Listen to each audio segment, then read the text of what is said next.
ছত্রপতি শিবাজি ইউথ ক্লাবের উদ্যোগে ফুটবল টুর্নামেন্টের আয়োজন। সোমবার দুর্গাপুরের এ জোন এলাকার শিবাজি মাঠে ছত্রপতি শিবাজি ইউথ ক্লাবের উদ্যোগে এক ফুটবল টুর্নামেন্টের আয়োজন করা হয়। এই টুর্নামেন্টে মোট 16টি দল অংশগ্রহণ করে। টুর্নামেন্টের ফাইনাল ম্যাচ অনুষ্ঠিত হয় ফুলবাগান 5 স্টার এবং ঝান্ডাবাদ কোরাপাড়া দলের মধ্যে। উত্তেজনাপূর্ণ এই খেলায় দুর্দান্ত পারফরমেন্স করে ফুলবাগান 5 স্টার দল বিজয়ী হন। অনুষ্ঠানে প্রধান অতিথি হিসেবে উপস্থিত ছিলেন বিজেপির যুব নেতা পরিজাত গাঙ্গুলি।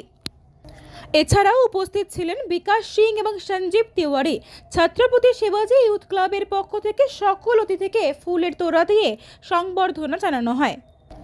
এই উপলক্ষে বিজেপি যুব নেতা পারিজাত গাঙ্গুলি বলেন, ছত্রপতি শিবাজি ইউথ ক্লাবের সদস্যরা যেভাবে পরিশ্রম ও প্রচেষ্টার মাধ্যমে এই অনুষ্ঠানের আয়োজন সফল করেছেন তা অত্যন্ত প্রশংসনীয়। তিনি আরও বলেন, সমাজে যারা এই ধরনের ইতিবাচক কাজের সঙ্গে যুক্ত রয়েছেন তাদের পাশে ভারতীয় জনতা পার্টি সবসময় ছিল এবং আগামী দিনেও থাকবে। পাশাপাশি তিনি যুব সমাজকে খেলাধুলোয় আরও বেশি করে অংশগ্রহণ করার আহ্বান জানান। তিনি বলেন, বর্তমান প্রজন্মের যুবকদের মোবাইল ফোনের আসক্তি থেকে বেরিয়ে এসে খেলাধুলার প্রতি আগ্রহ বাড়ানো উচিত।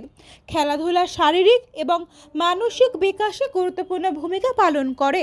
ছত্রপতি শিবাজি ইউথ ক্লাবের পরিচালনায় যে আজকে ফুটবল টুর্নামেন্ট যে দেখলাম, যেখানকার যারা লোকাল ছেলেরা তারা একইভাবে পার্টিসিপেট করেছে। এত বৃষ্টির মধ্যেও তারা যেভাবে খেলাধুলা করছে, এটাই তো চল ছিল আগামী দিনে, আগামীর কালচারে, আগামীর সময়ে এই চলই ছিল। সেই চলটা ফিরিয়ে নিয়ে আসবে এবং আমাদের গভর্নমেন্ট চেষ্টা করছে যারা খেলাধুলা করবে এই ক্লাবের সাথে থাকবে এবং আগামী দিনে যে সেরকম ক্লাবরা যারা ভালো কাজ করবে তাদের সাথে আমাদের গভর্নমেন্ট নিরন্তর প্রয়াস করছে তাদের পাশে থাকার জন্য। আমি ধন্যবাদ জানাবো প্রত্যেকটা কর্তৃপক্ষকে যারা এত সুন্দর একটা খেলাধুলা অর্গানাইজ করেছে। এখানে আমি ছাড়াও এখানে আমাদের মধ্যে উপস্থিত আছেন আমাদের এখানকার লিডার বিকাশ দা, সঞ্জীব দা এবং স্থানীয় আরও বিজেপি নেতৃত্বরা আছেন। সবারই একটাই প্রয়াস, আমাদের বৃষ্টির মধ্যে আসার একটাই কারণ যাতে ইউথদেরকে নিয়ে যাওয়া। কারণ আপনারা জানেন যে পূর্ব আর পশ্চিমকে দুর্গাপুরের দুটো প্রকল্প বিজেপি গভর্নমেন্ট দিয়েছে। দুটো মানে পূর্ব আর পশ্চিমের মধ্যে 5-10 কোটি টাকার দুটো স্টেডিয়াম হবে। শুধু তাই নয়, পশ্চিমবঙ্গে 294টা বিধানসভায় একটা করে স্টেডিয়াম করে দেবে আমাদের এই গভর্নমেন্ট। তো আমাদের গভর্নমেন্ট ইউথদের সাথে আছে, খেলার সাথে আছে এবং মানুষদের সাথে আছে। নতুন ইউথদেরকে কি মেসেজ দেবেন? নতুন ইউথদেরকে একটা কথা বলবো, পড়াশোনা করো, খেলাধুলা করো এবং যাতে মানে মোবাইল গেমিং এর থেকে সরে গিয়ে তারা খেলাধুলার মাঠে আসুক। যে কালচারটা ছিল তাতে শরীর ফিট থাকবে, মানসিক ভারসাম্য ঠিক থাকবে। যদি সবসময় মোবাইল ঘাটাঘাটি করবেন তো মাইন্ড ডিস্টার্ব হবে, স্ট্রেস সব বাড়বে।